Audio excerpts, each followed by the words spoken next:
Assalamualaikum warahmatullahi wabarakatuh. Salam sehat dan salam bahagia Bapak Ibu guru hebat calon guru penggerak. Saya Zeni Supriyanto, calon guru penggerak angkatan 8 dari SMP Negeri 5 Kota Kediri.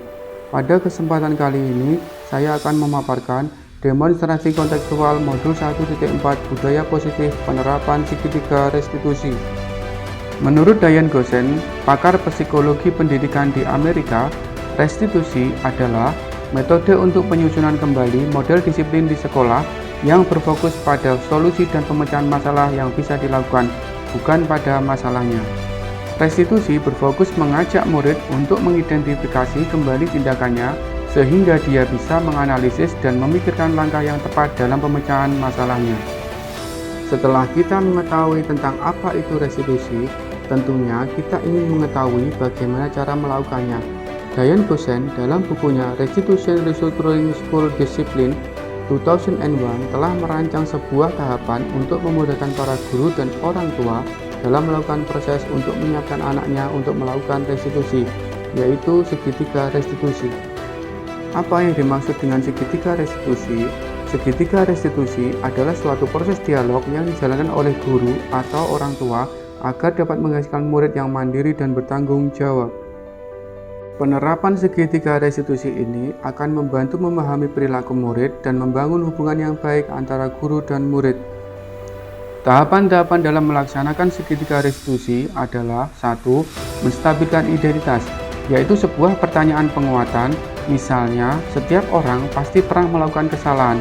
Kamu bukan satu-satunya yang pernah melakukan ini. Kemudian tahapan yang kedua adalah validasi tindakan yang salah. Pertanyaan penguatannya adalah kamu tentu punya alasan mengapa melakukan itu. Adakah cara yang lebih efektif untuk mendapatkan apa yang kamu butuhkan? Selanjutnya, tahapan yang ketiga adalah menanyakan keyakinan.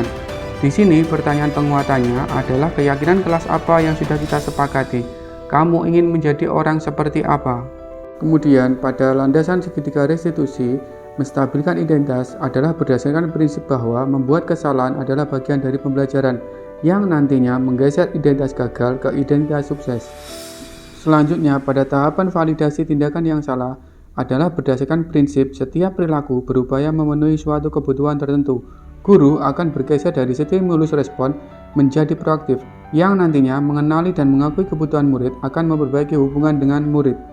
Yang terakhir, landasan pada tahapan menanyakan keyakinan, murid akan diberi pertanyaan-pertanyaan bermakna untuk memunculkan motivasi secara intrinsik yang nantinya mampu mengaitkan keyakinannya dengan tindakan yang salah.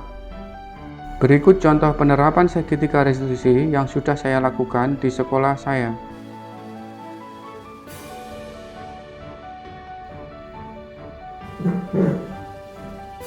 Assalamualaikum, silakan. Ya Pak, terima kasih.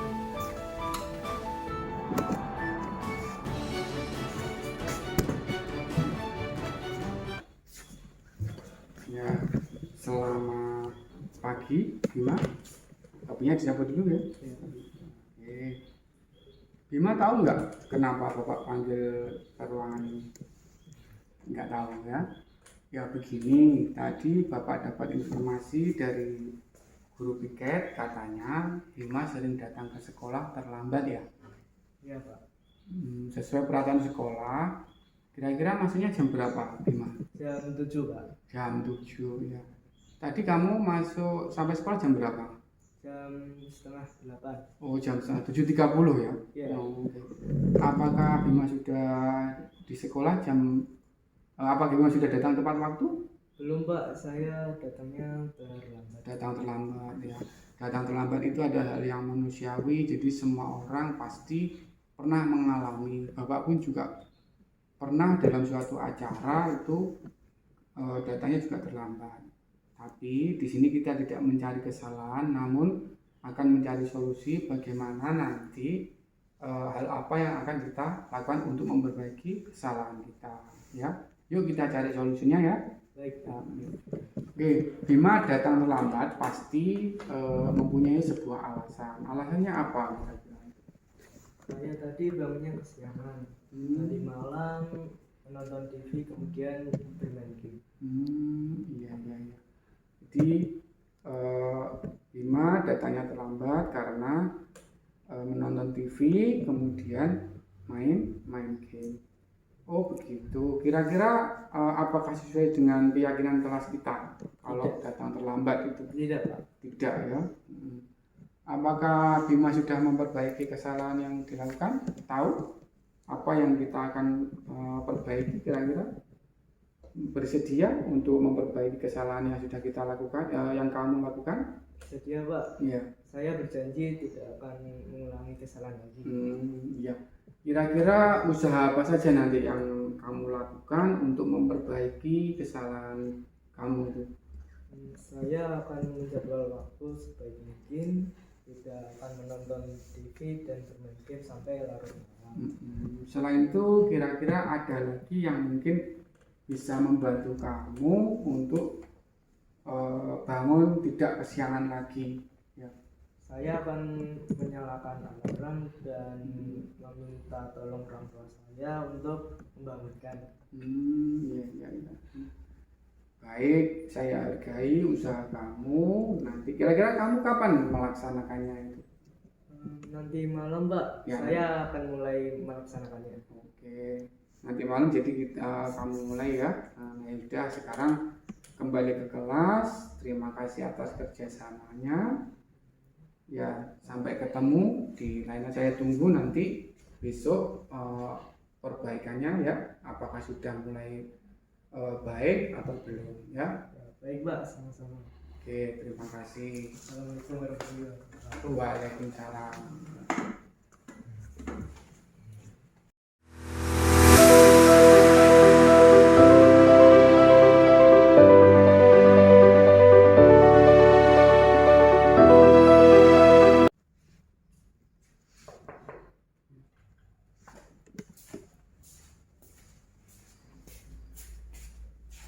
Ya, siang Aira.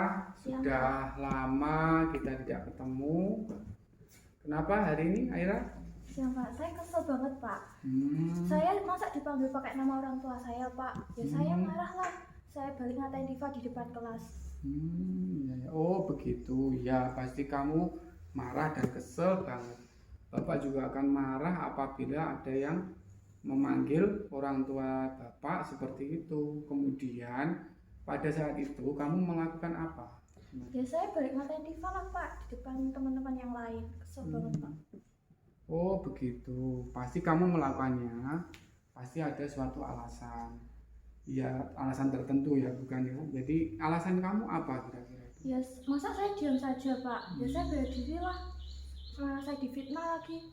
Ya wajar lah, mempertahankan harga diri pasti sesuatu yang sangat penting buat kamu. Untung kamu tidak melakukan bertindak lagi yang gegabah, tidak hanya membentak saja. Ya Pak, untuk saya masih sabar dan hanya membentak saja. Ya pasti kamu akan tetap memilih bertahan dan bersabar. Kamu memilih untuk tidak berbuat lebih parah lagi, bukan? Iya Pak. Ya. Nah sekarang kita coba lihat lagi tindakan kamu membentak Riva itu di kelas. Tindakan kamu itu kira-kira sesuai keyakinan dan prinsip kita tidak? Ya lah Pak, capek juga jadi pemarah Pak. Jadi kira-kira keyakinan dan prinsip mana yang kurang sesuai dengan keinginan kamu? Ya saya sebenarnya itu sangat menghargai orang lain Pak. Cuma mungkin pada saat itu saya sedang emosi dan tidak menunjukkan sikap itu. Jadi sikap meyakini dan menghargai orang lain. Ya sangat setuju sekali. Kita perlu saling menghargai satu sama lain. Namun ada juga keyakinan yang kita sepakati yang perlu kita jalankan apabila kita sedang marah. Ya. Kemudian kira-kira apa keyakinan kita yang kita jalankan kalau kita sedang marah? Ya mungkin saya akan lebih bersabar untuk menghadapi kedepannya dan mengontrol emosi Pak. Ya. Kira-kira kamu bersedia memperbaiki masalah ini? Bersedia Pak. Bersedia ya. Kalau kamu memperbaiki masalah ini, kamu akan menjadi seorang seperti apa? Ya mungkin saya akan menjadi orang yang bertanggung jawab dan lebih menjaga diri. Lebih bertanggung jawab dan senantiasa proaktif itu ya. Iya Pak. Ya menurut kamu bagaimana rasanya menjadi orang seperti itu? Nyaman, Pak. Nyaman banget ya. Iya. Bangga kita bisa bersahabat dan menahan Diri. diri. Baiklah kalau begitu, yuk kita pikirkan bersama bagaimana kita memperbaiki masalah ini ya. Pak, terima kasih. Oke, sama-sama ya. Jangan kembali ke kelas ya. Ya.